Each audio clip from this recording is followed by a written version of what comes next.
Alors, bon après-midi et bienvenue à la session Droit de lire. La formation d'aujourd'hui est la première d'une série de 2 sessions au cours de laquelle on va explorer comment mettre en marche les recommandations pour le droit de lire dans les classes de français langue seconde de la première à la 3e année.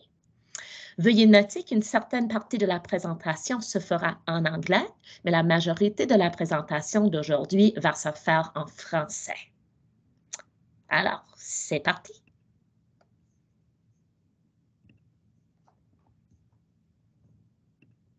The land upon which we work, live, and sustain ourselves is the ancestral and treaty lands of the Michizagig Anishinaabe, also known today as the Mississaugas of the Credit, the rightful caretakers and title holders of this land.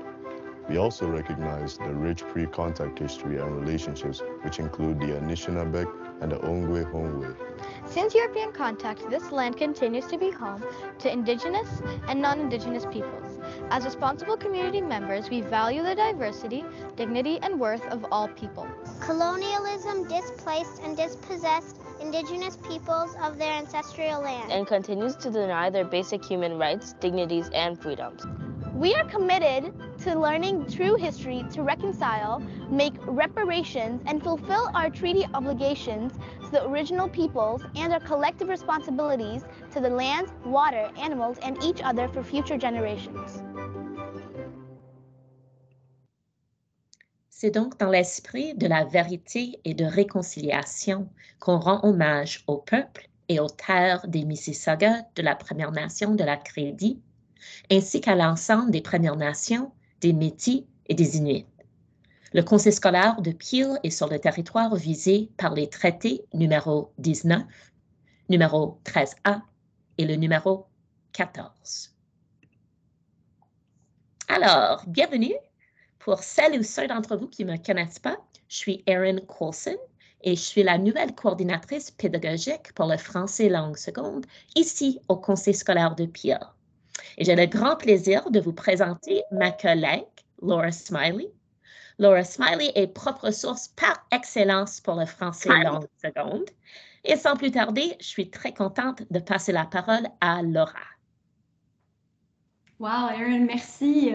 Je ne m'attendais pas à ce que tu me présentes de cette façon et merci. J'ai le grand plaisir de travailler avec Erin cette année et d'être ici avec vous cet après-midi. Donc, merci. J'aimerais vous présenter d'abord l'agenda ou l'ordre du jour. On commencera par votre préféré, une activité brise-glace afin de se mieux connaître un peu, même en virtuel. Ensuite, on vous fera découvrir des ressources interactives qui travaillent des compétences en littératie. On passera par la suite aux théories de la science de la lecture et on finira en vous offrant un survol des ressources déjà envoyées et d'autres ressources d'appui. C'est ça, merci. Donc, je vous invite à lire avec moi nos buts d'apprentissage pour la séance d'aujourd'hui. On va savoir ici comprendre, c'est de vraiment ancrer notre compréhension en comment un programme de littératie structurée en français, bien sûr, répond au droit de lire et à la pédagogie inclusive. La partie faire, on va remarquer et nommer des pratiques ainsi que des ressources qui sont répressives et qui ne représentent ni appuient tout élève. Et finalement, être, on va être des enseignants qui sont antiracistes, qui sont anti-oppressifs, qui autonomisent les élèves à l'aide des compétences en littératie et un environnement qui favorise la confiance et affirme leur identité. Donc, juste avant de passer, on veut vraiment ancrer la session aujourd'hui ainsi que nos approches pour un centre de... Je vais juste bloquer, voilà, parce que j'entends quelqu'un d'autre parler aussi. Donc, on veut vraiment que nos approches en français soient en français. Donc, je dis ça semble un peu ironique, mais c'est vraiment French forward. Parce qu'on ne vise pas faire la traduction et bien qu'on appuie le plurilinguisme, on veut vraiment que des élèves soient exposés, engagés et intégristes en français, que ce soit entre eux, avec nous, avec la communauté ou bien en français. Donc, avec eux autres. Donc, des ressources multimodales, la conception universelle de l'apprentissage, ou idéal en anglais, des ressources qui sont sensibles à la culture ou CRRP, puis des évaluations qui sont équitables et qui représentent bien les niveaux linguistiques et des besoins de nos élèves. Merci, Erin. Donc, on est rendu au moment de l'activité brise-glace et puisqu'on est en virtuel aujourd'hui, ça va se faire un peu de façon différente. Ça nous fait penser un peu à l'enseignement en virtuel quand ça se faisait de façon régulière à un moment donné. Donc, on va vous demander de vous présenter juste votre nom, de quelle école vous venez, puisque vous enseignez cette année ou peut-être une pratique qui est gagnante quant à la littératie structurée et puis un défi que vous avez cette année. Donc, vous voyez à l'écran maintenant la stratégie de chute d'eau ainsi que le chronomètre avec 2 minutes. Donc, la chute d'eau, vous êtes peut-être familier avec cette stratégie. J'aimerais que vous écriviez une idée, quand même une idée, peut-être votre nom, votre école, dans le boîte de clavardage, mais touchez pas à Enter. D'accord? Donc, juste patientez. Mettez votre nom, votre école, voilà. Et quand je dis le mot chute d'eau, tout le monde va toucher Enter ou entrer en même temps, alors qu'on aura une chute d'eau d'idées. D'accord? Donc, je vais vous donner quelques instants juste à taper dans le clavardage. Et je pense que Erin a déjà mis la minuterie. Merci. Merci. Donc, voilà votre nom, votre école, quelque chose de gagnant, stratégie ou bien un obstacle ou un défi que vous avez. Et comme ça, on peut trouver, on peut se connaître mieux, faire du réseautage même en virtuel, puis voir un peu si on a des points en commun face à un programme de littératie structurée en immersion française à pile. OK. Pour quelques instants de plus.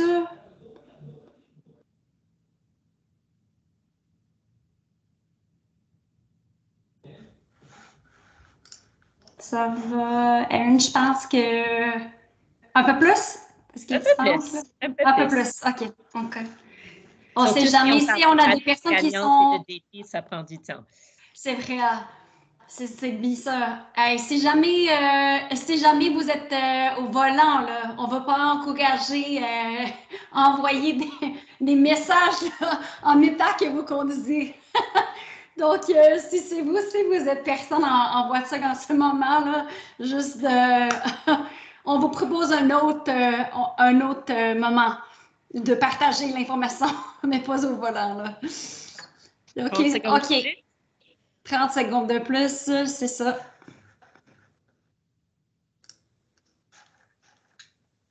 Merci. Attendez, je vois des personnes, j'ai pas dit chute d'eau, là.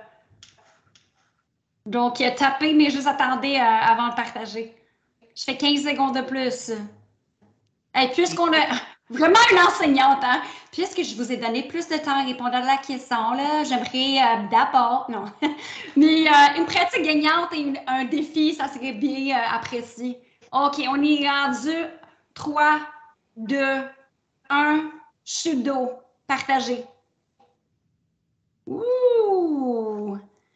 OK, on a Coursera, Artesian Drive, Catherine Burnham Thorpe, des jeux et des centres. Bien sûr, on a bien ce qui est intégratif. Toujours en français, bien sûr. Jackie, ouais, première, comment écrire des lettres? Oui, avec des lignes, bien sûr. Deuxième année, Burnham Thorpe, français oral, le développement, oui. Et des livres décodables. Je suis super contente d'apprendre que ça va bien. ISSP, bonjour, on se connaît. Right? They might need certain diagrams, they might need certain plans, right? You can add that if you want to. Voilà. Donc, on va vous demander de vous muter, là, immersion avec des ASD. OK. Donc, on a quand même de la bonne représentation de différentes écoles en immersion française. Donc, merci de votre participation, puis d'être venu. Et je pense qu'on a fini avec cette diapo 1. OK, parfait. Merci. On avance. Alors, ce soir, on va vous proposer 5 pistes à explorer avec vos élèves, soit en petits groupes ou soit dans le cadre des centres de littératie. La semaine dernière, durant la session en présentiel, les participants avaient eu la chance d'explorer ces ressources en petits groupes et on leur a demandé de parler de connexion multimodale et de connexion interdisciplinaire. Donc, on va prendre quelques minutes pour vous présenter un peu ce qu'on a fait durant la session en présentiel et vous verrez quelques vidéos pour vous aider à mieux comprendre comment ça marche, ces activités-ci. Bon, je peux commencer, hein? Oui, alors je vais passer la parole à Laura. Laura va nous présenter les 3 premières activités. Elle va nous parler de Logamonstre, d'éducatif et de Gargotte et des Vlipoux. Bon, merci. Donc, si vous regardez à l'écran, vous allez voir une de vos collègues qui était en train de jouer à Logamonstre. Logamonstre, ça provient de... Voilà. Logamonstre, ça provient de Passe-Temps. Donc, vous avez déjà des ressources de la part de Passe-Temps. Et Logamonstre, ça travaille des graphèmes qui sont simples. Vous n'avez pas reçu Logamonstre, par exemple, mais on est à la recherche, mettons, en période d'exploration d'autres ressources qui pourraient appuyer un programme de littératie structurée en première, deuxième et troisième année. Donc, Logamonstre, dans le fond, ce sont des cartes. C'est un jeu de cartes, bien sûr, des enfants adorent des jeux. Donc, ce sont des cartes qui ciblent la lecture des logatomes. Ce sont des petits monstres ici. Et la fusion syllabique. Donc, c'est une série de 9 jeux gradués, mais on s'en est servi de, je pense, 1 à 2. Là. Donc, dans le fond, c'est un carton qui a des mots qui n'existent pas. Donc, l'exemple, c'est Nabu. Na, N-A-Bu, B-U. Et puis, chaque participant a une série de cartes qui portent des différentes syllabes. Donc, c'est aux participants qui a Nabu d'essayer de trouver Na et de mettre en dessous. Et puis, à un autre tour, de mettre Bu. Donc, na et bu, et de dire, voilà, na et bu. Et on peut aussi encourager de compter des syllabes. Donc, na, bu, 2 syllabes, na, bu. Et ici, on consulte les règles du jeu ainsi que le verso de ce mot en langue des monstres. Nabu se traduit en anglais comme ami, et ça vaut 5 points. Donc, plus difficile des graphèmes, plus de points qu'on gagne. Et ça va en rond comme ceci. Et c'est la langue des monstres, mais ça se traduit en anglais. Donc, c'est super amusant pour des tout-petits. Puis, ça travaille la correspondance des graphèmes, des phonèmes et la conscience phonémique, phonétique, ainsi que des syllabes. Puis, en prochain, c'est d'éducatif, c'est ça? Oui. D'éducatif est une excellente ressource qui est également un jeu de la part de Passe-Temps. J'en ai pas avec moi, c'est dans la coffre de ma voiture, par exemple. Mais d'éducatif, vous l'avez reçu, c'est à l'écran et c'est en bas, c'est comme un écran D. Puis des cartons qui sont nivelés. Donc, par exemple, en première année, ça peut être premier niveau ou bien deuxième niveau. Ça dépend des élèves et des graphèmes et des phonèmes enseignés. Mais de base, d'éducatif apporte des cartes qui sont thématiques, qui ont une image, puis qui ont soit premier ou dernier son qui rime. Et ça travaille la conscience phonémique par des rimes, parce que les cartes ont des illustrations. Donc, au recto de la carte, mettons, on a une image du brocoli. Alors que là, on peut rouler. Et c'est broccoli, qui est un mot ami en anglais aussi, à broccoli. Alors que là, on peut demander qu'est-ce que vous voyez. C'est brocoli. On peut travailler des syllabes. Brocoli, qui est à 3 syllabes. Puis, on peut rouler, essayer de trouver un autre mot qui rime avec brocoli. Mettons céleri. Mais ici, par exemple, on a la carte pour gâteau. Donc, c'est une tranche de gâteau. C'est gâteau. Puis là, on se demande, est-ce que ça rime avec brocoli, oui ou non? Okay? Donc, ça peut travailler. Puis, au verso des cartes, on a des graphismes. On va épeler des mots. Mais peut-être comme en première année ou au début de l'année, quand on veut travailler que l'oral. Puis, la conscience phonémique, on n'a aucun graphisme, aucune lettre. On n'a que des images, puis on pratique le vocabulaire, des syllabes et des rimes. Puis, on peut faire ça dans des centres de littératie. C'était vos collègues qui ont pu rouler un peu ou bien jouer avec des cartons pour voir si ça rime et travailler le vocabulaire. Donc, voilà.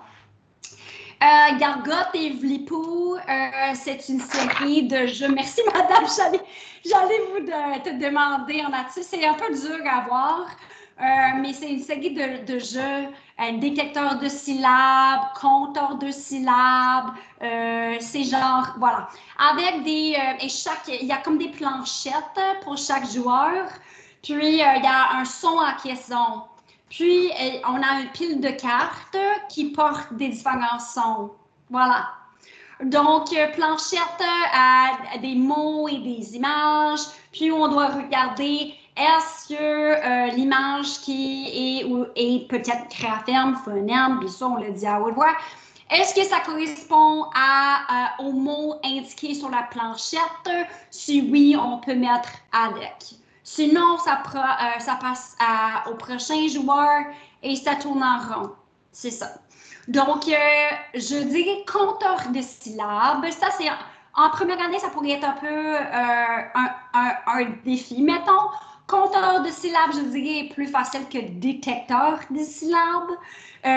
Mais c'est pourquoi c'est ciblé aux élèves de première en troisième, je dirais, même aussi comme quatrième et cinquième, dépendant des élèves et dépendant de ce qu'on a déjà enseigné et appris par rapport à la conscience phonémique puis la phonétique aussi. Ce qui a été envoyé avec ces jeux, c'est un guide d'accompagnement et ce guide fait partie du programme de Gargotte et Vlipou. Mais ça ne correspond pas nécessairement ça correspond pas nécessairement au jeu. Comme le guide d'accompagnement, ça peut être employé uniquement comme guide. Donc, il y a des exemples avec des gargottes, des vlipipous, des petits monstres, où on peut compter des syllabes. Par exemple, toupie, on voit le mot toupie, on voit l'image d'une toupie.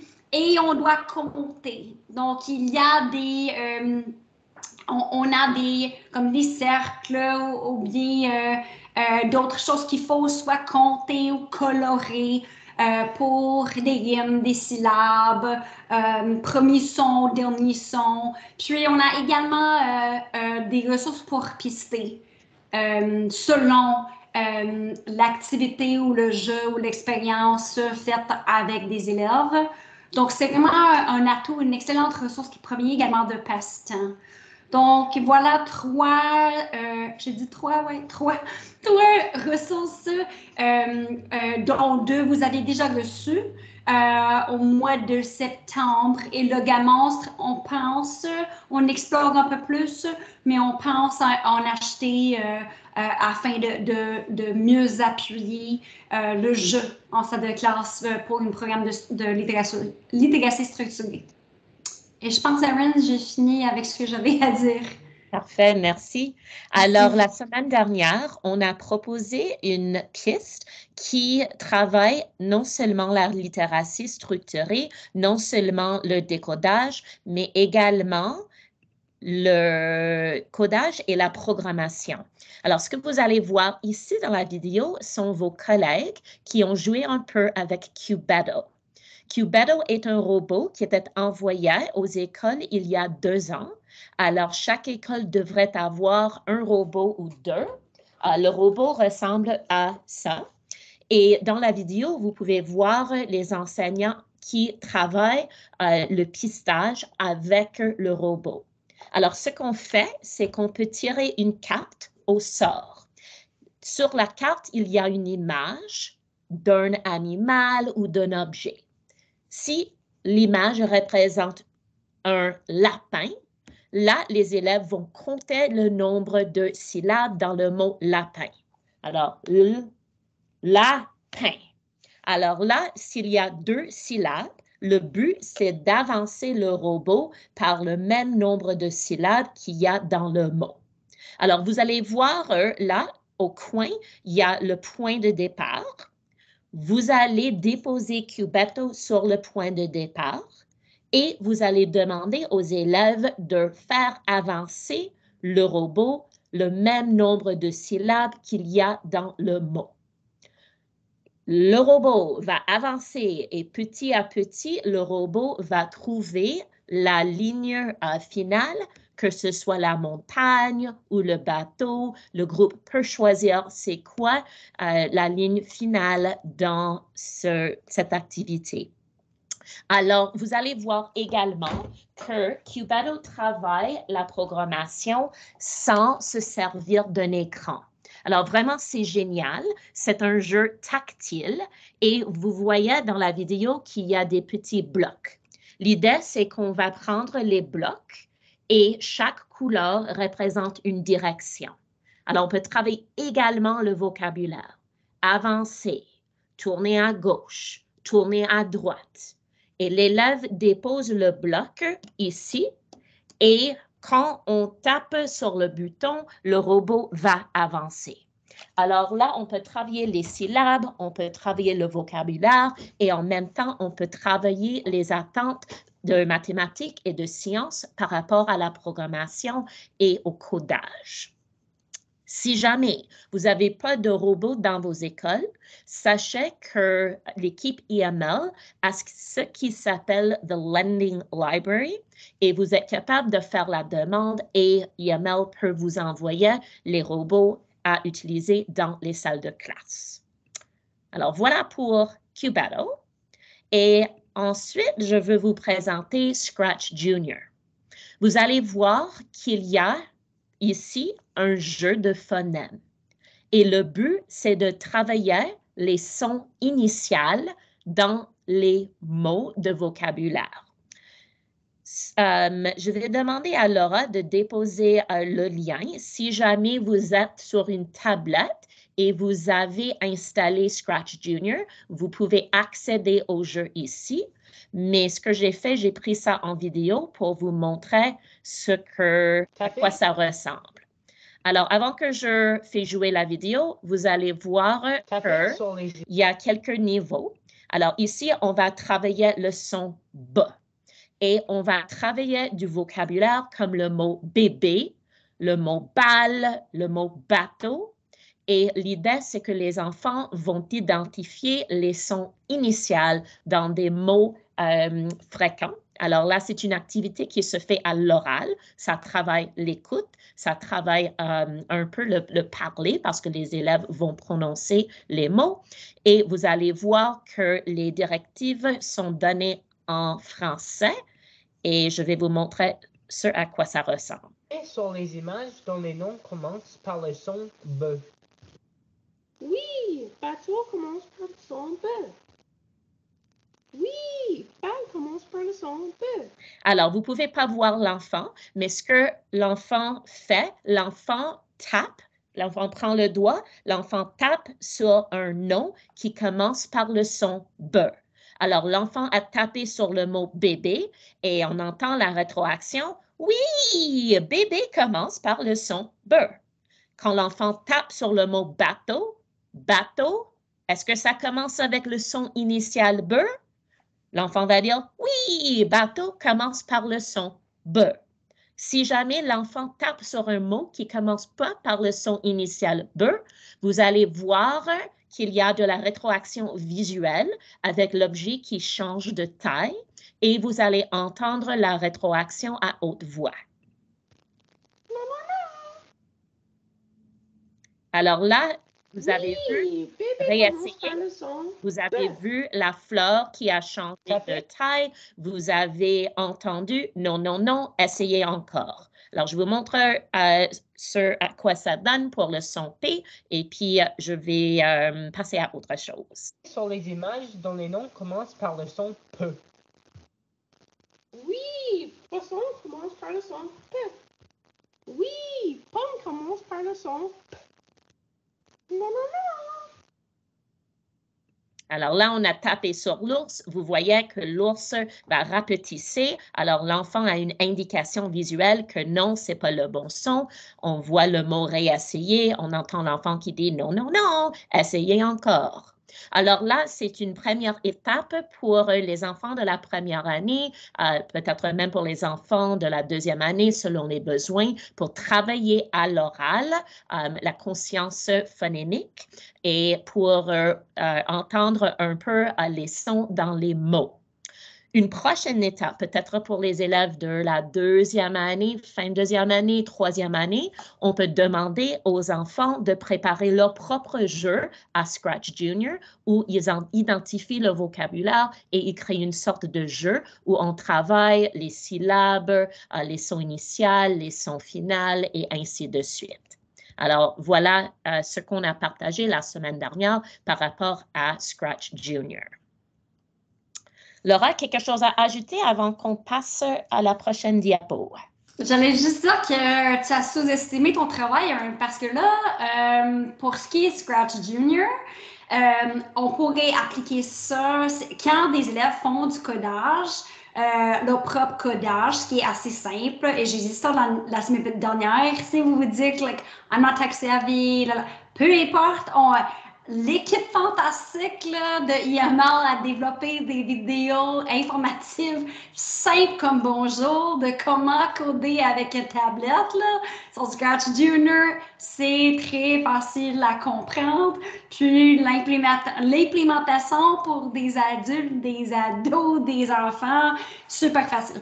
Donc, si jamais vous hésitez, là, je vous invite à regarder ces informations, puis ces vidéos tutoriels, mettons. Puis, comme tu as bien dit, l'approche intégrée.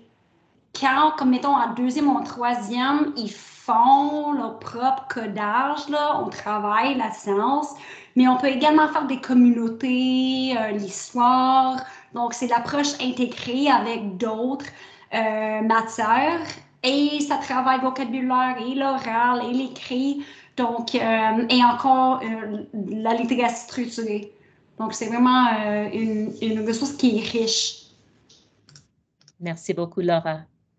Alors, ce qu'on va faire maintenant, on va passer un peu à la théorie. On voulait commencer en vous montrant certaines activités à travailler en petits groupes ou en centre de littératie. Et puis maintenant, on veut tirer des connexions explicites à la théorie et on va le faire en passant à l'anglais.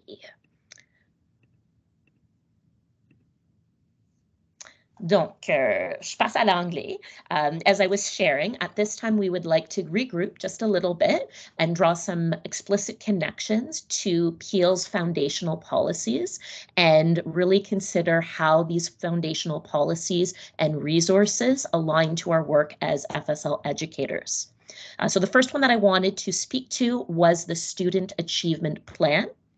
As you know, the Student Achievement Plan sets the vision and the direction for the school board, as well as the individual schools. And so within the grade 1 to 3 French immersion classrooms, really our aim as a system is to improve students' literacy, learning and achievement through scientific evidence-based approaches to reading that really emphasize that direct, that explicit and systematic instruction in phonemic awareness, phonics, fluency, such as we saw with some of the experiences that we were sharing to begin this session.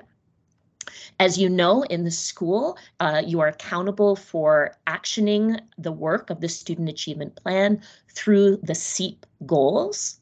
And so depending on your school's SEEP goals, you might consider how you might adapt some of the resources, some of the learning that we're sharing today to your particular context. So for example, you might consider how to connect to the 5 essential components of effective reading instruction. You might also consider including multimodal identity texts to supplement the work that you are doing in your literacy program as you are working through the Right to Read recommendations. We spoke a little bit about the EML team.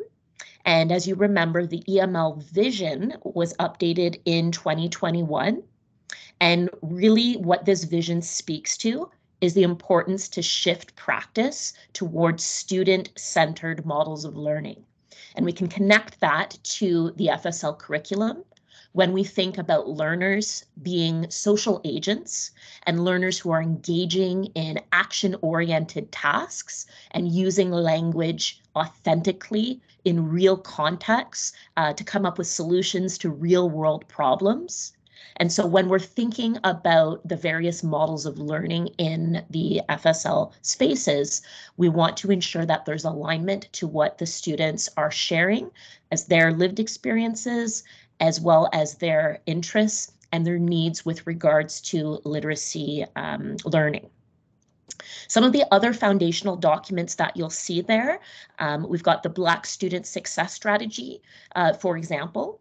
So there, what we are continuing to do is we are continuing to work through the various focus areas, particularly focus area 2, where we're looking to choose multimodal texts that center the accomplishments and contributions of Black, Indigenous, and historically marginalized groups. And so thinking through what resources and resource pairings we are bringing in front of the students and working through. Similarly, the Affirming Muslim Student Identity Strategy came out in the fall. And again, here, our work really closely aligns to what's called Pillar 2, where we're looking to affirm and celebrate Muslim identities. And so again, FSL Central Team is committed to developing resources and working with you through pedagogies that embrace an anti-racist stance. Another one of the action plans that you'll see identified on the screen is the Two-Spirit and LGBTQIA+. And so here we're looking to ensure that the safety and well-being of students who identify as members of the communities are reflected through diverse representation in terms of the resources and anti-oppressive pedagogies that we are sharing as a central team. You'll also see there the FSL curriculum, as well as some of the supporting frameworks that we're going to be referencing later in the presentation. We will be diving deeper into the FSL curriculum, but what I will say right now is that you'll recognize that the FSL curriculum was released in 2013. And since 2024 is just around the corner, we are almost 11 years in. But we need to recognize that this is the curriculum that is in place, and we need to recognize that we have a duty to what's called curriculum fidelity. And so looking through the overall expectations, the specific expectations, and ensuring alignment within our programs. Often the question comes up, well, with the language program, for instance, we're reporting on one strand. Are we shifting to reporting on just one strand in FSL? And the answer is no, until such time as we have a new curriculum. The curriculum is the 2013 curriculum, and that is the one that we are responsible for implementing in the classroom. When we know more about the release of a potential curriculum, you will be the first to hear about it. There have been conversations, preliminary conversations about when a new curriculum is coming out, but it certainly won't be, if I'm a betting person, it's not going to be anytime soon within the next few months. So we need to ensure that we are in alignment with the FSL curriculum and the frameworks that are foundational in Peel.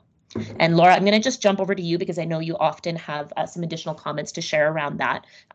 Is there anything you wanted to add before we move on to the next slide? No, not particularly. I think you summarized it well. I know that folks are asking and anxious.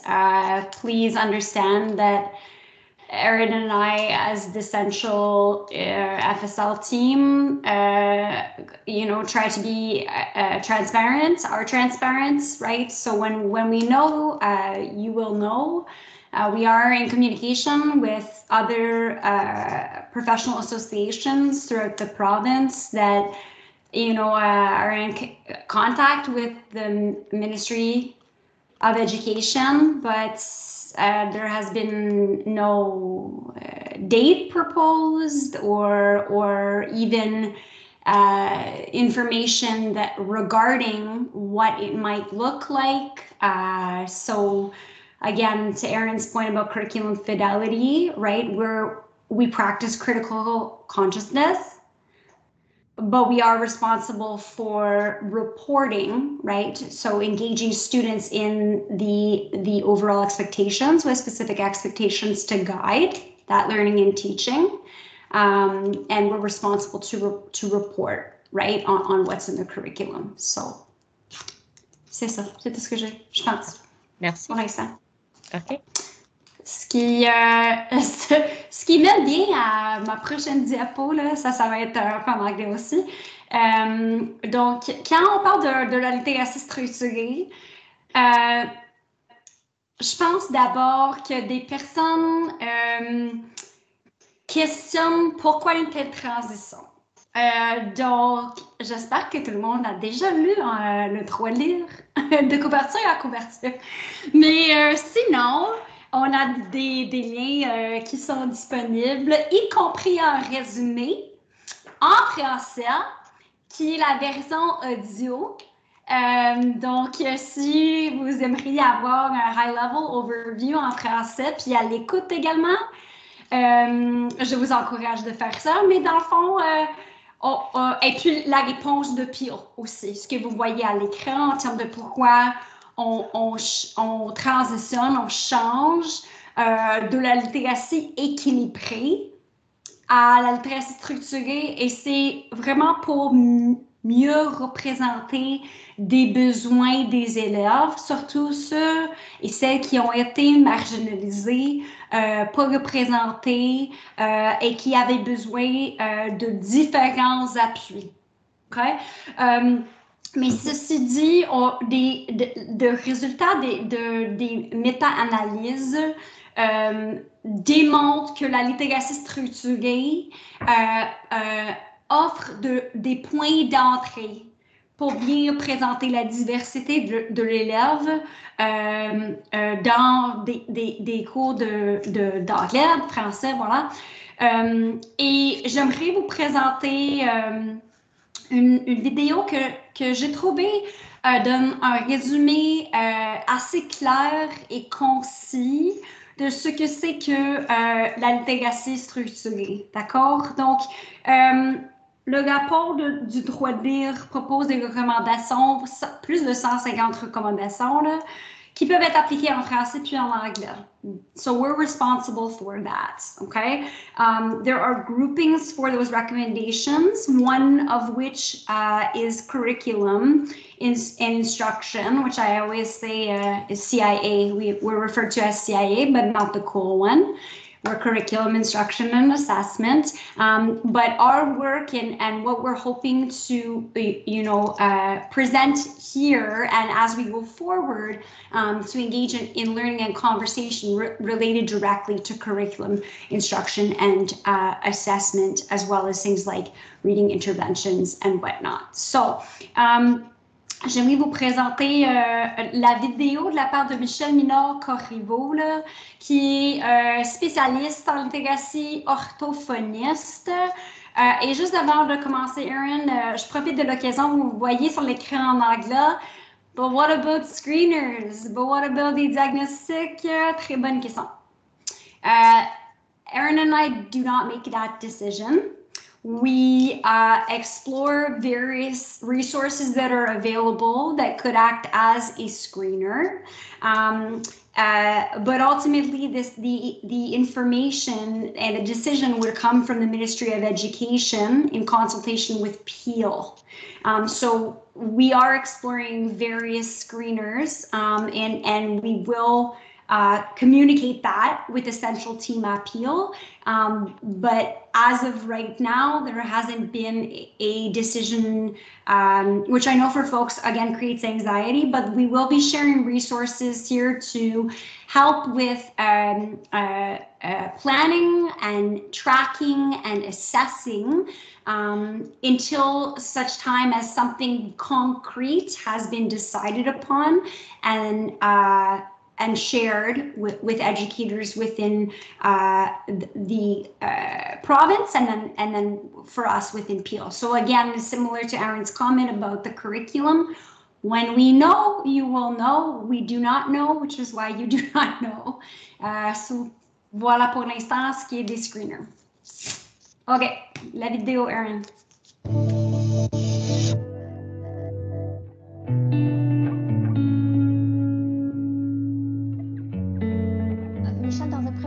Pourriez-vous expliquer un peu la différence entre la science de la lecture, on entend beaucoup parler ce temps-ci, et la littératie équilibrée? Bien, écoute, la science de la lecture, la science, c'est la science. Aujourd'hui, où on est, à l'heure actuelle, la science comprend tout ce qu'on a dû découvrir pour arriver là où on en est. Ça comprend les bonnes pratiques, les moins bonnes pratiques, c'est tout ça. OK?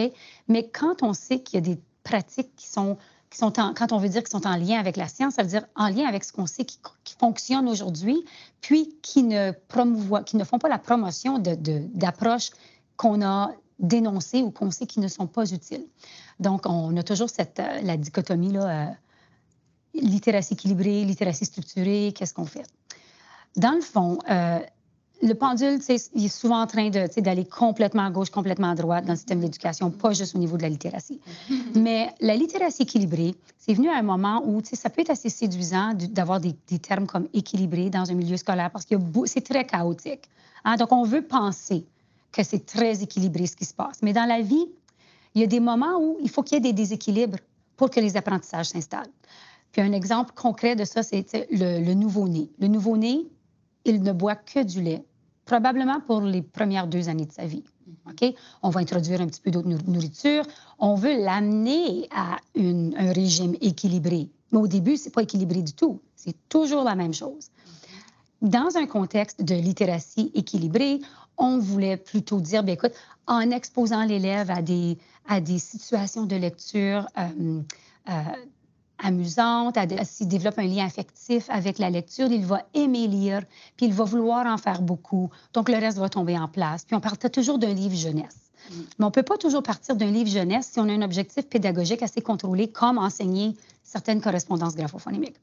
Donc, la littératie équilibrée, des fois, elle faisait mention de l'enseignement un petit peu, pas nécessairement explicite du code, mais on le laissait à d'autres. Dans les approches comme telles, c'est très difficile à définir parce que, justement, il n'y avait pas de grand consensus, sauf on prend un livre qu'on aime, l'élève s'amuse, il va apprendre à lire. C'est une façon assez simpliste de le faire. La littératie structurée a toujours eu dans son modèle des moments pour travailler la compréhension orale. Donc, ce n'est pas du tout une approche où c'est uniquement du travail sur les correspondances graphophonimiques, mais ça fait de la place pour ça en tenant compte de la complexité du code.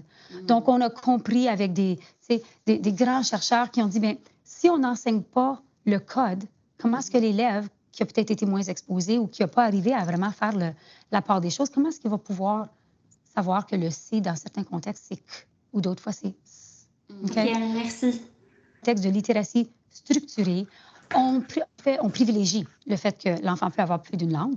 on s'assure d'avoir des moments d'enseignement explicite sur le code en partant de ce qui est le plus simple, ce qui est le plus constant, ce qui est le moins complexe, pour éventuellement construire de l'élève jusqu'à ce qu'il soit prêt à acquérir des connaissances plus complexes, puis des règles, surtout en français, des règles. Voilà, merci. Je savais pas si tu pouvais m'entendre, là. Mais comme on a bien entendu de la part de Michel Minard-Corriveau, c'est que bien qu'il existait cette approche plutôt affective où on voulait vraiment engager l'élève par rapport à ses intérêts, puis c'est par l'exposition et l'intérêt que à un moment donné, ça va juste tomber sur la lecture, mais ce qu'on remarquait, c'est un manque de contrôle, un manque de but explicite d'enseignement contrôlé, là. Alors que le résultat, c'est devenu un peu chaotique, comme on l'a dit, là. Puis, on avait un manque de consensus. C'est ce que les données nous représentent, ou nous démontrent, dans le fond, c'est que ça ne marchait pas bien, que ça ne marchait pas forcément bien.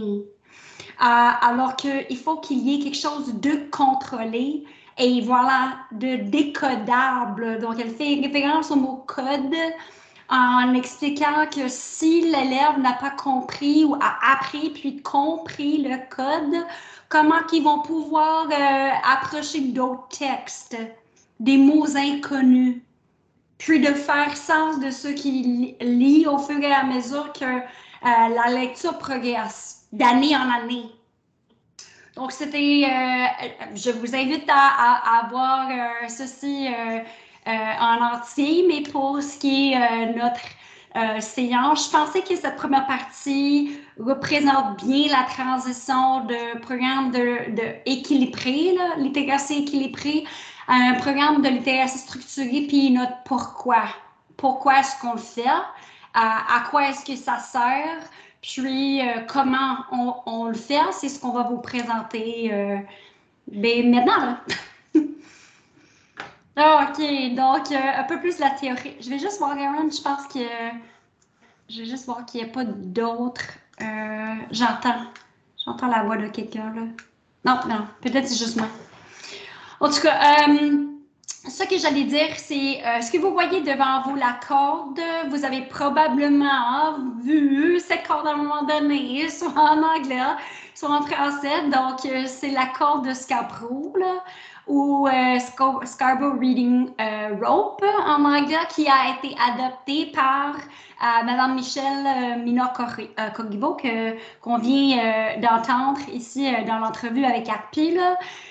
Donc, les brins ici du haut, ce qui est en mauve, en bleu, en vert, en bleu marin, je pense aussi, là, ces brins représentent la compréhension du langage oral. Ce qu'elle a dit faisait toujours partie de l'apprentissage, bien sûr d'une autre langue, puis aussi qui faisait partie d'un programme de littératie structurée. Donc ça comprend des connaissances antérieures, un vocabulaire, des structures langagères, un raisonnement comme verbal et la connaissance sur l'écrit qui se développe progressivement. Puis les brins du bas ici qui sont plutôt, je pense, en jaune, puis en rouge, orange, voilà. Ces brins représentent l'identification des mots, y compris la conscience phonémique, phonologique, le décodage et la reconnaissance. Puis, toutes les brins s'entrelacent au fur et à mesure que le lecteur, la lectrice deviennent plus précis, à l'aise et l'automaticité augmente. Un instant, Aaron. J'ai perdu connexion de quelque chose, je ne sais pas quoi, là. Est-ce qu'on m'entend bien? On peut juste... Oui, je t'entends bien. OK, bon, merci. Là. En virtuel, on ne sait jamais. Hein? Donc, voilà. Donc, au fur et à mesure que le lecteur, la lectrice deviennent plus, comme on dit, compétents en lecture, là, à l'aide de la pratique, donc l'enseignement explicite de votre part, puis, bien sûr, la pratique et la répétition en salle de classe et ailleurs. Donc, il faut il faut, dans le fond, enseigner des habiletés en littératie explicitement et de façon systématique et séquentielle. Alors, on cherche également à parler du rendement de façon équitable et donc, je vais passer encore une fois à l'anglais pour vous parler du CER-CR. And as you know, the CEFR has been used in Peel as an equitable assessment framework for the 4 strands since 2013. And in fact, the CEFR is an internationally recognized framework that was intentionally designed to challenge oppressive language practices and really promote inclusive education. If we think back to the early 20th century and we think about the kinds of models of learning we would have seen in classrooms, we likely would have seen isolated grammar lessons. We might have seen memorized presentations. And really, we wouldn't have seen much in the way of critical thinking and problem-solving skills. And so what the CEFR does is it disrupts these practices by providing a transparent, asset-based perspective that really supports a standardized framework so that students aren't judged against specific accents or vocabulary, potentially perpetuating biases and leading to a lack of confidence in the language. And so, as you may be aware, the CEFR was recently updated back in 2020. And so it's now known as the CEFR VC.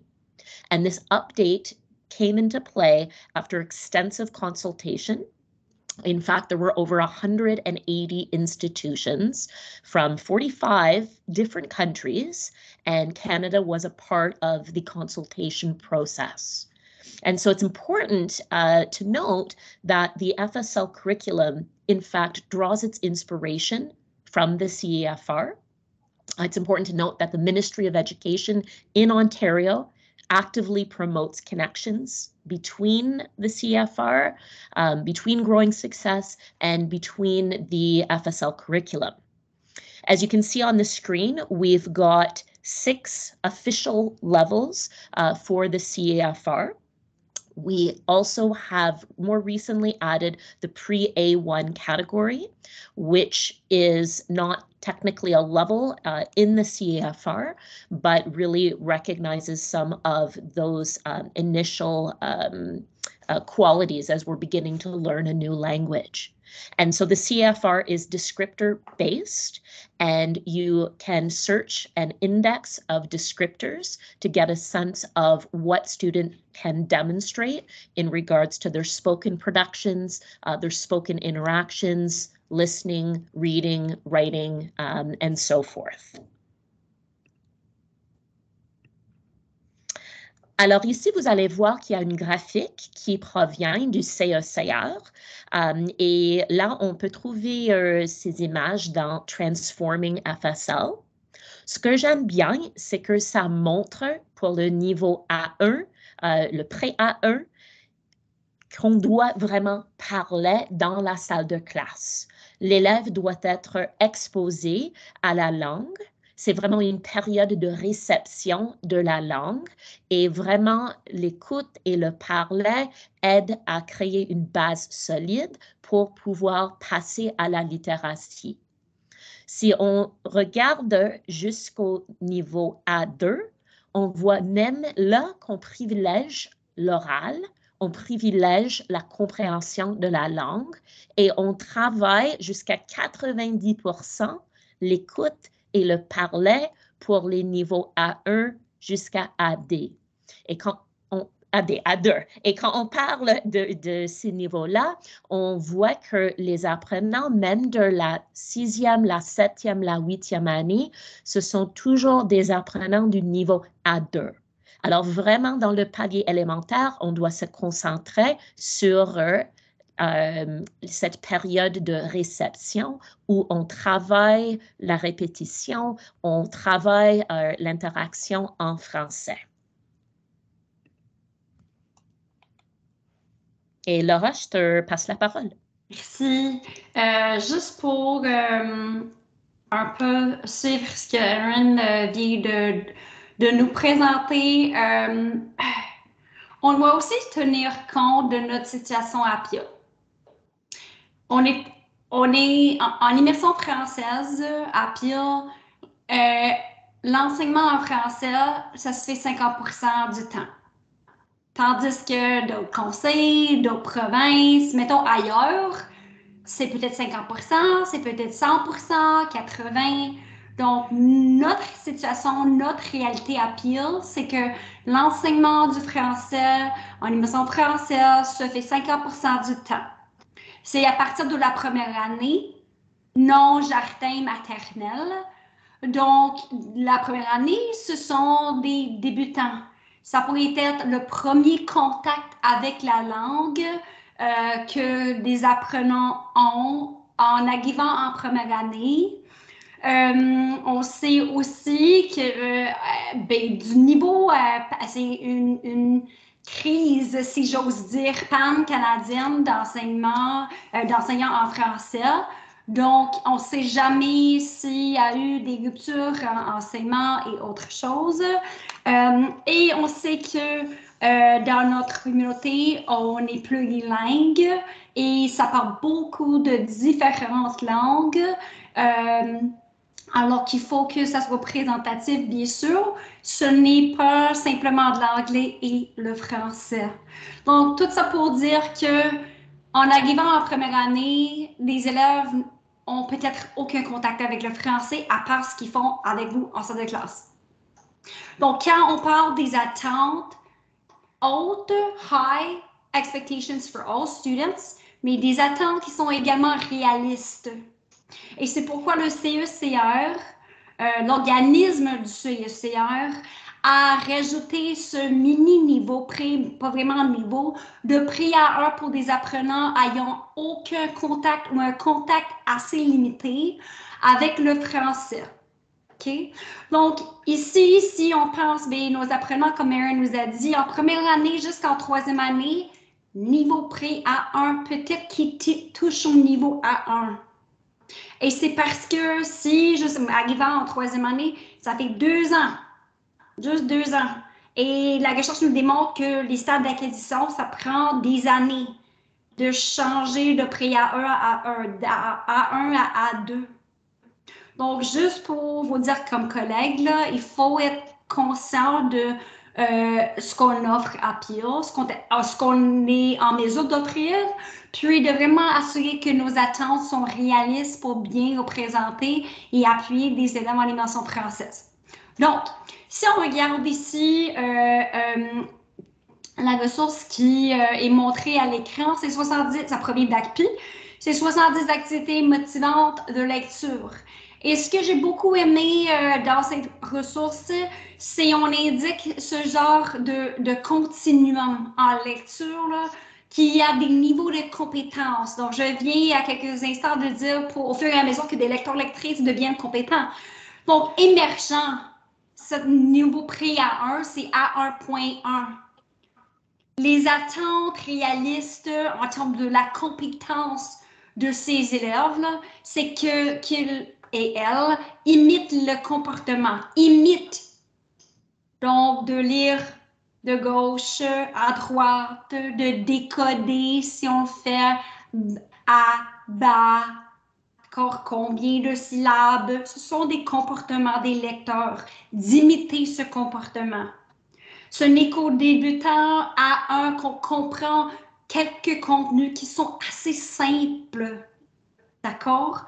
Donc, c'est très intéressant de voir que ça s'aligne bien avec le CECR et que des auteurs-autrices de cette ressource nous indiquent que ces niveaux permettent aux enseignants, de situer les compétences des élèves et de sélectionner des habiletés à enseigner puis à travailler davantage. Okay. Ensuite, Erin, s'il te plaît, merci. Une autre ressource que j'ai trouvée bien représentative du CECR, c'est le suivant qui consiste d'un tableau de critères ancrés. Dans les descripteurs du CECR, selon niveau, on peut voir bien sûr ici A1, A2, B1, B2, qui est proposé par Antonia Sétain, qui est formatrice de DELF, spécialiste en français langue seconde, travaille pour IBELO, professeure à l'Université d'Ottawa. Donc, une madame qui est bien qualifiée, mettons, dans ce cadre d'enseignement puis d'apprentissage. Donc, on peut remarquer aussi, même au niveau A1, ce qui est peut-être la troisième année d'immersion française, le lecteur, la lectrice exprime sa compréhension de façon simple et par plusieurs moyens, c'est-à-dire dans plus qu'une langue, peut-être avec un dessin, image, étiqueté ou juste pointé, avec des gestes, un oui ou non, pour confirmer une certaine compréhension de base et simple. OK? Merci, Erin. Donc, en parlant du CECR, si vous avez déjà travaillé avec moi, et c'est certaines d'entre vous, vous savez bien que je vous ai montré le suivant, ce qui sont des descripteurs du CECR. Donc, j'aime bien, parce que ce que j'entends souvent, et je vais traduire en anglais pour un instant, c'est « Wow, I feel a lot better. I feel a lot less anxious. I really think that this is equitable. I see how it can be standardized to best support students, and it's less pressure on me as the educator. I can share this with families and parents and guardians. » Absolument. Donc, si on regarde overall reading comprehension, OK, c'est un peu trop petit ici, mais overall reading comprehension, si on regarde les descripteurs, on a des mots tels que pour pré-A1, short, simple, and some descriptors are not even available pour la lecture, pour l'écriture, that would indicate that this skill is not intended to be mastered at this time by the students who are within that level, okay? So, on entend souvent aussi, what about GB+? On se sert de GB+, depuis longtemps, on a plein de ressources, on a investi là-dedans, on comprend tout à fait. So when we're assessing students' reading comprehensions, in the past we used GB+, kit GB+. GB+ was conceptualized, developed, and published in the 1980s in English, and then translated into French, okay?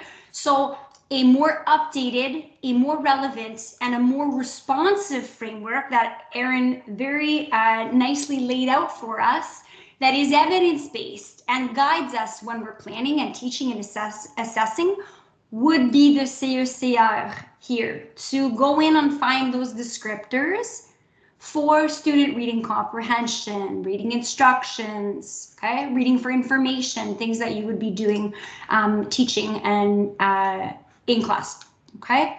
So these can be used as the success criteria. J'ai du mal en anglais.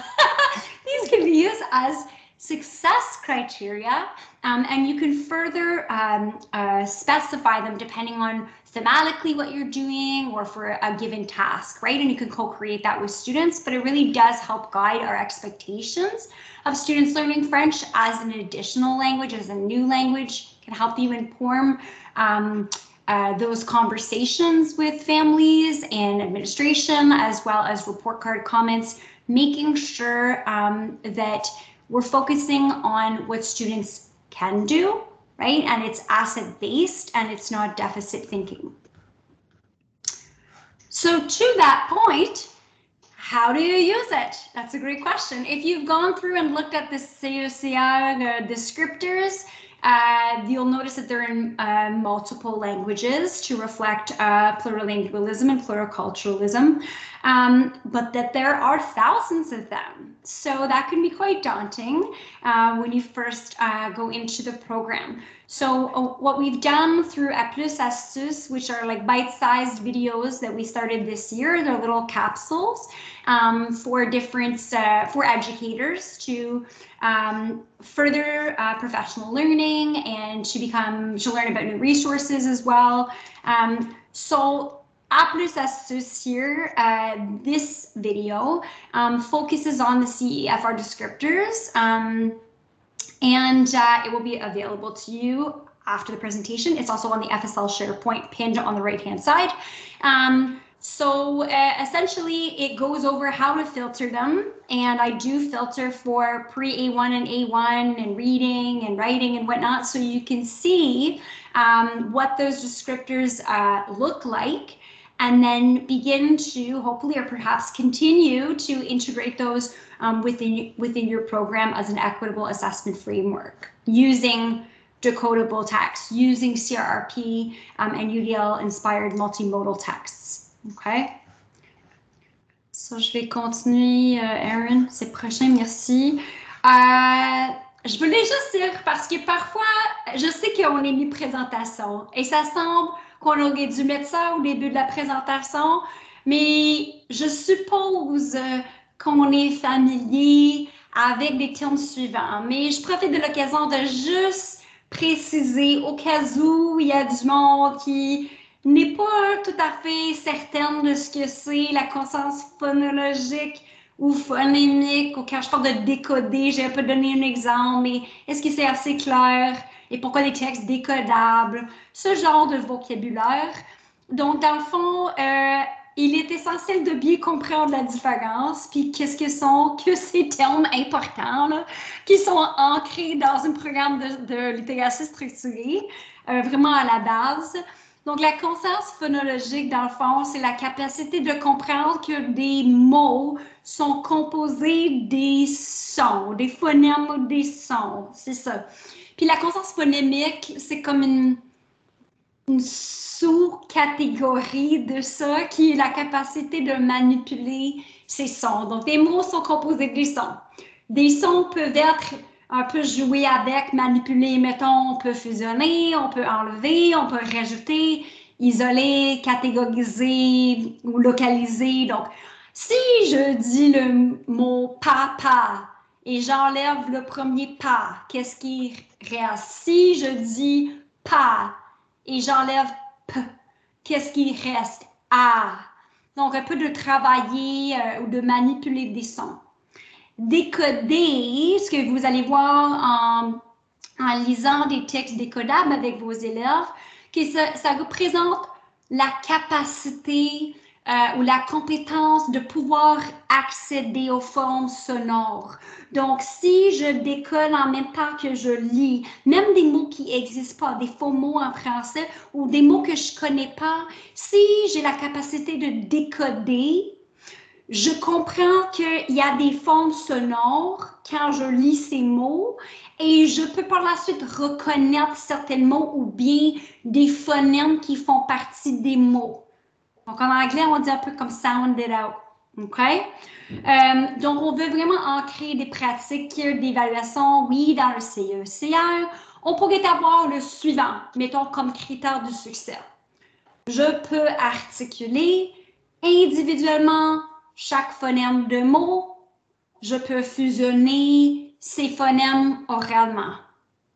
Simple, je peux, student-centered, French forward, standardisé, représentatif d'un programme qui enseigne explicitement des habiletés en littératie. OK? OK, un prochain, s'il te plaît. Merci. J'imagine que la plupart d'entre vous sont aussi familiers avec Dr. René Bourgoin. On était super fortunés l'année dernière de l'avoir comme animatrice et experte en littératie. Elle a animé une série de séances portant sur un programme de littératie structurée. Et bien sûr, ces ressources sont disponibles sur notre SharePoint. Voilà son sa ressource notable en termes des composantes, des 5 composantes d'un programme de littératie structurée en français, donc soutenir des lecteurs en langue seconde, qui détaille l'apprentissage à travers ces composantes, des lecteurs de base, puis des lecteurs qui sont plus âgés, des lecteurs ayant des difficultés, qui proposent des interventions, y compris des activités, des jeux et des fiches d'intervention pour bien appuyer des élèves. Donc, René Baudouin nous propose une progression des sons. J'entends souvent Laura, j'ai besoin d'un scope and sequence. So, what is Peel offering for a scope and sequence in French? Mais ça contre un peu l'approche qui est anti-répressive parce que de dire que voici une seule approche, voici une seule progression ou séquence, ce n'est pas représentatif des besoins divers des différents élèves puis des communautés. Donc, ce qu'on vous propose, c'est un exemplaire de ce qui pourrait bien marcher ou quand même quelque chose à suivre d'une façon, si ça marche pour votre école. Mais on voit ici, par exemple, des voyelles de base. Donc, si vous consultez des textes de Chenonnière ou bien de Passe-Temps, comme Papa, Pipi ou Lucas de Facile à lire et d'autres avec Passe-Temps de Décode, vous allez voir que ce qui est vraiment pour des débutants, c'est des voyelles de base. A, I, I, O, O, O, voilà. Puis peut-être des autres consonnes qui s'allongent progressivement, vous allez voir. Donc, des graphies qui sont plus complexes, par exemple, O, un, ouin, ça va être plutôt troisième année et quatrième année ou fin de deuxième année, tandis que première année, c'est vraiment ce qui est de base. OK? Donc ici, ça doit être, comme j'ai déjà dit, systématique et une structure qui est progressive et qui est logique. OK? Donc, systématique et progressive, qu'est-ce que ça signifie? Bon, dans ce contexte, ça signifie que ces concepts et ces compétences sont enseignés dans une autre logique, comme je viens de dire. D'accord? Donc, on a besoin de certaines compétences prérequises de base qui sont d'abord enseignées afin de progresser à des graphies qui sont plus complexes. OK? Et je pense qu'enfin, j'ai fini. Bon, j'ai beaucoup parlé. Merci. Merci, Laura. Alors, une autre ressource notable à mentionner, c'est celle qui figure à l'écran. Et là, je parle de Building Competent and Engaged Readers in French Immersion. Cette ressource, ça provient de Transforming FSL. C'est à noter parce qu'elle vous propose un programme de littératie complet et adapté qui est basé sur la science de la lecture. Et Laura, elle a déjà un peu parlé d'une planification intentionnelle de l'enseignement de la lecture précoce. Ici, cette ressource, ça pourrait vous aider parce qu'à l'intérieur, on retrouve une séquence pour introduire des nouveaux sons et pour aider les élèves à s'appuyer sur les connaissances antérieures. Ce que je veux mentionner, c'est qu'ici à Peel, on était capable d'acheter, grâce à une subvention du ministère, des abonnements à 3 assos professionnels. On était capable d'acheter un abonnement à l'AOPLV, à CASALT et à l'ACPI. Et ici à l'écran, vous allez voir qu'il y a un extrait d'une vidéo provenant de l'AOPLV. Et si vous n'avez pas encore exploré les ressources offertes par l'AOPLV, sachez que l'AOPLV a récemment produit plusieurs séries qui portent sur la littératie structurée. Il y a par exemple la série Weaving the Strands et la vidéo que vous voyez à l'écran, ça vient de cette série-là. Mais il y a aussi The Reading Network et How to be an anti-racist FSL educator. Alors, si jamais vous n'avez pas accès à votre abonnement, n'hésitez pas de m'écrire. Vraiment, il y a une pléthore de ressources très utiles qui portent sur la littératie structurée sur ce site web. Et je voudrais bien vous montrer un tout petit extrait de module 3 qui porte sur l'enseignement de la littératie structurée, où on parle du fait que l'enseignement de la lecture ou la lecture telle qu'elle, c'est pas quelque chose qui est inné et que vraiment on doit se concentrer sur des stratégies explicites en travaillant la lecture dans la salle de classe. Alors, je vais vous montrer un tout petit extrait de cette vidéo-ci.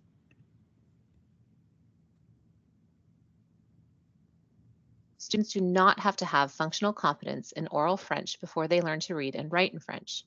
Students can begin to acquire foundational as well as functional skills in reading and writing at the same time as they are learning to speak and comprehend the language. However, until they have developed adequate listening and speaking skills in French, they will require support to understand what they read and to express ideas in written French. Several explicitly taught skills intertwine into skilled reading, as illustrated by Scarborough's reading rope. The genesis of the reading rope dates back to Scarborough's lectures for parents on the complexities involved in learning to read. Originally, Scarborough spoke of skilled reading as resembling the strands of a rope, using pipe cleaners to illustrate the interconnectedness and interdependence of all of the components. The upper strands of the rope represent language comprehension, including background knowledge, vocabulary, language structures, verbal reasoning, and literacy knowledge.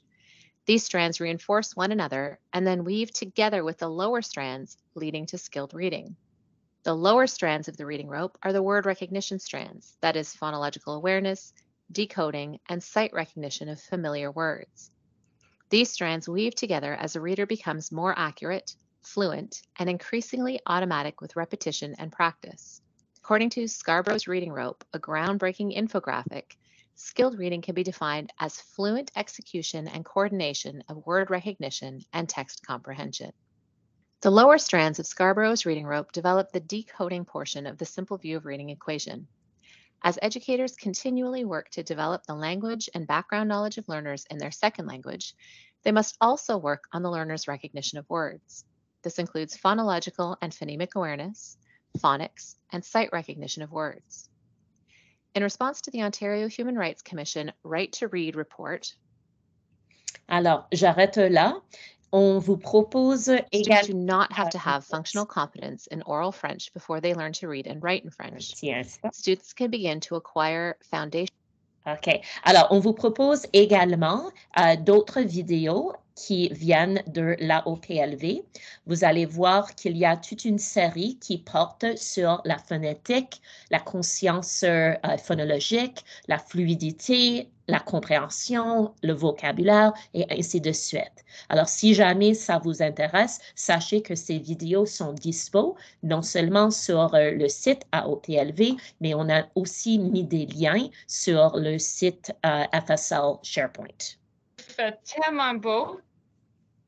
Alors, super, on va vous parler des livres décodables qu'on vous a envoyés. Et on veut également vous présenter quelques ressources pour vous appuyer en enseignant la lecture dans la salle de classe. Et donc ici, vous allez voir qu'il y a des ressources et des signets qui viennent de Michel Minor-Corriveau.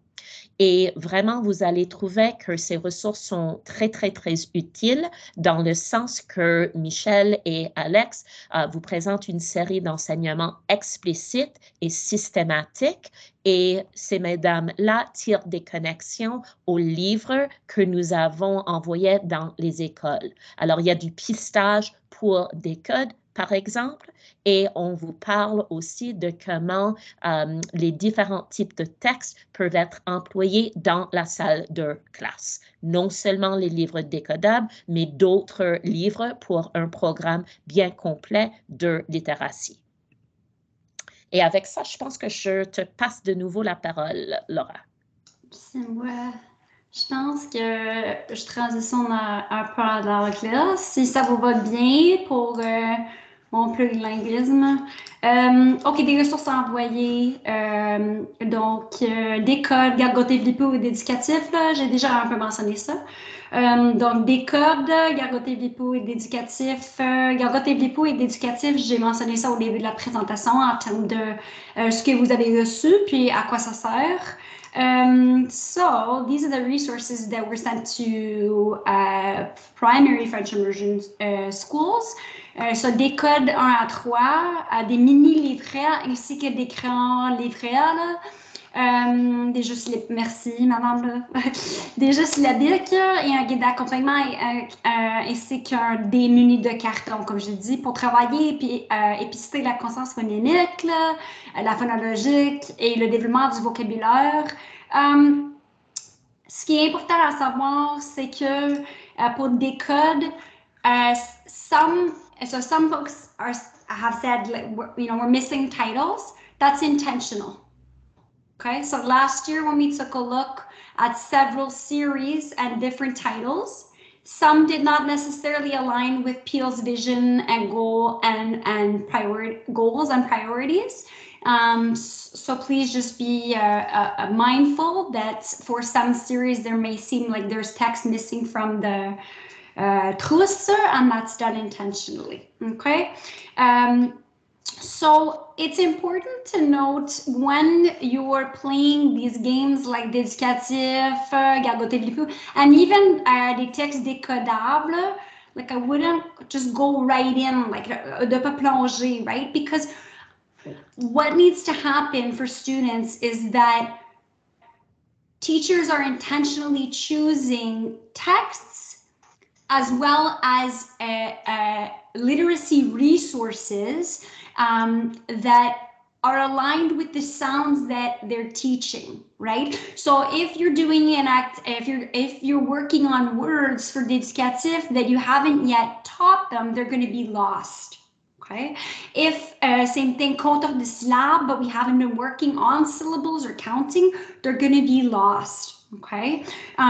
So again, you don't necessarily have to follow the scope and sequence outlined, but with the publisher, there's some flexibility and freedom in that, and that you pick and choose based on what you have been teaching. So those are the quotable texts that you received are only really to be used after the sound has been introduced to the students orally, right? And then they've had opportunities to practice it, again, orally, in context, through different student experiences, right? So not just practicing with l'enseignant, but also maybe together, and obviously having visuals and multimodal resources to support them, okay? We also hear sometimes cross-curricularly that decodable texts are not always CRRP or representational. That is true. But decodable texts and the resources that have been sent for a structured literacy program are not to be used in isolation. They are a part of a rich structured literacy program, and they are to be used in tandem with CRRP other texts, multimodal resources that reflect diverse intersectional identities of the learners in Peel. Okay, so Erin will be providing certain examples of that later on for you to see. So Erin, prochain. Je vais faire ça un peu plus rapidement, je sais. OK, so après des ressources envoyées, comme Erin nous a dit, on est fortuné d'avoir Michel Minard-Cogniveau et Alex André qui ont fondé Réussir, qui ont partagé des ressources. D'accord? Donc, on a des ressources d'appui, comme vous voyez sur l'écran, qui accompagnent 2 des 3 séries de textes décodables, et tout ça, c'est disponible sur le SharePoint. OK? On n'a pas besoin de regarder, mais c'est juste un exemple de la lecture d'un texte décodable que vous avez dessus. OK. 3 autres ressources qu'on vous a proposées figurent à l'écran. Alors, Adorable et Décodable vous proposent des textes courts Et dans ces textes-là, on voit des graphèmes qui étaient sélectionnés par exprès. On travaille un vocabulaire simple et facile à comprendre. Et dans ces livres-là, on indique clairement les correspondances graphèmes-phonèmes utilisées. Il y a également les petits touche-à-tout. Cette série vient de Chenelière. C'est une série qui est structurée sur des thèmes familiers. Par exemple, Mon petit monde, Le temps qui change, C'est moi.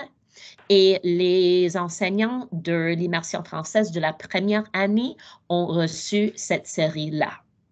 Finalement, en bas, vous voyez le jeu Automate. Automate, c'est un jeu d'association de mots. Et là, on vise le développement de diverses compétences. L'idée, c'est que les joueurs vont assembler les fils dans la tête du robot pour programmer le robot. Et le jeu comprend 5 séries de 12 cartes. Alors, voilà 3 autres ressources que vous allez retrouver dans vos écoles. Laura, à toi. OK, merci. Donc, d'autres ressources partagées. Si vous êtes sur notre FSL SharePoint, à droite, vous allez voir un pin, c'est Right to Read en FSL. So, ce que vous allez voir, c'est plein de ressources qui proviennent de Padlet, qui sont en français. AlphaCraft, par exemple. Je dis ça rapidement, je le dis en anglais, je profite d'un, il faut le dire. UFly is an American resource that was developed in the US and is for English language programs. AlphaCraft, par exemple, a été conçu et développé dans un contexte canadien pour l'apprentissage du français comme langue première ainsi que comme langue additionnelle. Donc, vous voyez ici, il y a plein de ressources qui proviennent d'Anglet. J'ai mis des liens directs sur le SharePoint et d'autres partages professionnels. Donc, on vous encourage de regarder un peu plus là-dedans. Parfait. Alors, ici, au milieu de la diapo, vous allez voir un signet. On a récemment créé ce signet pour vous aider à savoir quels sont les soutiens offerts par l'équipe centrale. Et donc, vous allez retrouver ce signet sur le site FSL SharePoint, mais là, vous pouvez voir les ressources et le soutien qui est disponible pour vous. C'est à moi. OK, on entend souvent quoi faire à la maison. Donc, vous avez probablement des parents gardiens ou des familles qui vous demandent « How do we support from home? » Particulièrement, we don't speak French. So, how can we support our child in a French immersion program? Très bonne question. So, il y a plein de façons qu'on peut appuyer des compétences en littératie, surtout en français à la maison ou hors de l'école. Donc, voici une couple d'idées faisables. On a lire ici le signet, ce qui indique ce qu'on peut faire à la maison et dans les alentours. BYOD et e-books, donc probablement vous connaissez déjà, on a des séries de e-books, Crabtree French, Big Timber Media, 82 World Languages, qui offrent des textes qui sont en français, qui font la lecture à voix haute.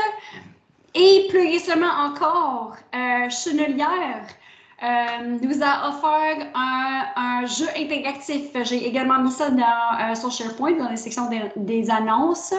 C'est un jeu interactif, une plateforme numérique pour développer des compétences en français niveau primaire junior. Super engageant. C'est par l'entremise des cartes éclairs, vocabulaire, des associations, des rimes, des chansons. Donc, ça se fait à haute voix. Ils écoutent et ils travaillent des compétences en français et c'est accessible avec l'Internet sans fil. Donc, il ne faut pas que ça soit à la maison. Et aussi, cellulaire intelligent, téléphone intelligent, ordinateur et tablette. Et il me reste 2 séries décodables à vous présenter. Vous avez déjà Escalire dans vos écoles. Sylvia vous a envoyé ça en 2021-2022. Et donc, si Escalire vous intéresse, il y a des guides de pistage et d'évaluation pour cette série sur le site SharePoint. Vous avez déjà reçu la série Décode 1, 2 et 3. Les numéros 4, 5 et 6 viennent de sortir et on est en train de regarder à ça pour voir si on sera en mesure de commander ça pour les écoles. Alors, restez à l'écoute. On va revenir vers vous vraiment bientôt pour vous dire si on peut vous envoyer 4, 5 et 6. Et avec ça, on vous engage, on vous demande de présenter quand même une idée. On ne va pas faire flash d'eau avec la minuterie. Je vous donne 30 secondes, s'il vous plaît. Simplement à indiquer dans le clavardage soit une pratique à arrêter, une pratique un peu à questionner, ou bien une pratique à commencer dans votre enseignement. Donc, prenez 30 secondes, on vous demande gentiment de partager juste une pratique dorénavant. Et ne quittez pas, on prend encore 3-4 minutes au maximum, mais il y a des prix dispo pour ce qui reste. Alors, s'il vous plaît, restez là, on vous écoute. En 30 secondes, on reprend.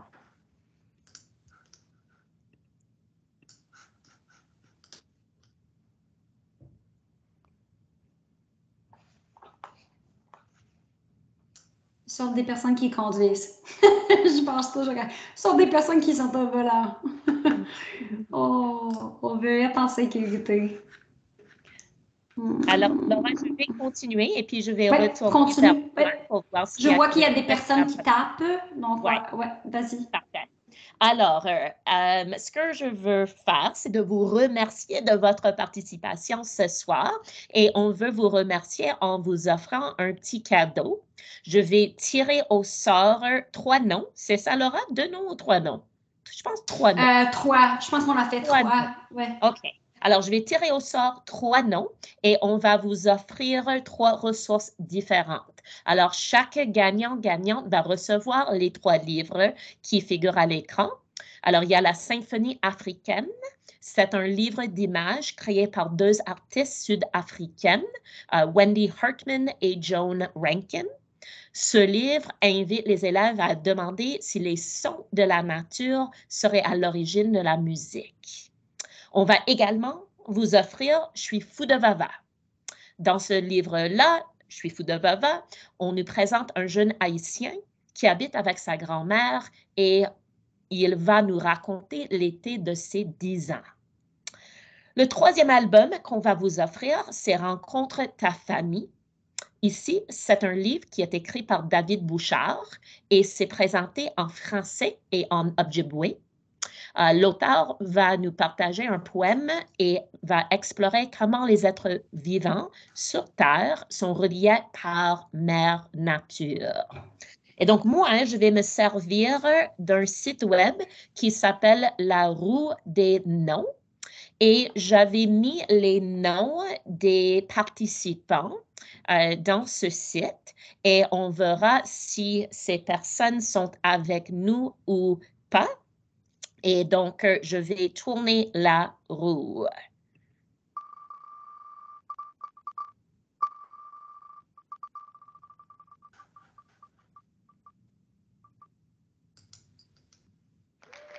Alors, est-ce qu'on a Robin? On n'a pas Robin. OK, je tourne encore.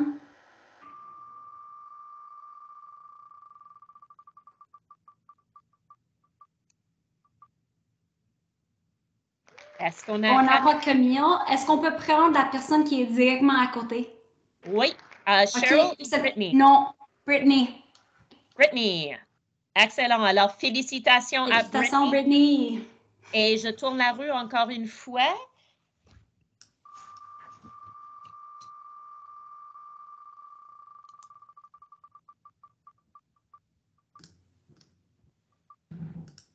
Est-ce qu'on a Dina? On n'a pas Dina. J'ai pas vu Dina, mais laisse-moi voir.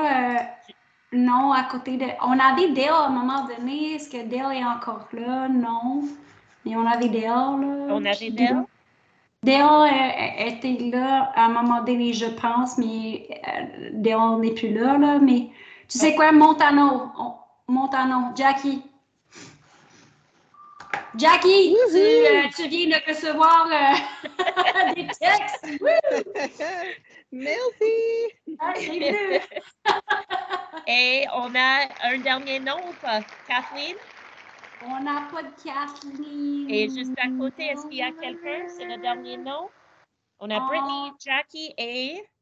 Non, j'essaie de voir si on a Catherine Lyles. OK. Directement en bas. Catherine, voilà. Catherine, félicitations. Super. Alors, on va vous envoyer ça dans le courrier. Félicitations, mesdames. Et donc, je reviens vers vous pour dire que Laura est disponible pour collaborer et co-planifier avec vous. Si jamais vous voulez travailler avec Laura, n'hésitez pas à contacter Laura. Vous pouvez vous servir de Bitly Book FSL. Là, Laura a un formulaire de demande dispo et c'est aussi dispo sur le site de FSL SharePoint. Et Laura, avant qu'on dise au revoir et je parle du sondage, est-ce qu'il y a des commentaires dans la boîte de clavardage qui sont à mentionner ou ça va? On va commencer avec des centres d'apprentissage, beaucoup d'enseignants qui vont ancrer des attentes dans le CECR. Donc, ça aide de regarder les ressources présentées aujourd'hui, y compris des vidéos. Donc, voilà. Excellent. Merci. Merci de votre engagement et de votre dévouement. On l'apprécie infiniment. On vous remercie infiniment pour être ici avec nous un soir, chez vous à la maison ou derrière le volant à voiture. On est vraiment très reconnaissants. Et la toute dernière chose que je veux mentionner, c'est que nous avons un sondage. Laura, elle va déposer le lien dans le chat et on vous invite à remplir le formulaire, le sondage, pour nous faire part de vos commentaires sur la session, car on cherche toujours à améliorer nos sessions et à personnaliser davantage. Absolument. Et voici, le voici. Je l'ai mis. OK. OK, avec ça, je pense qu'on a fini.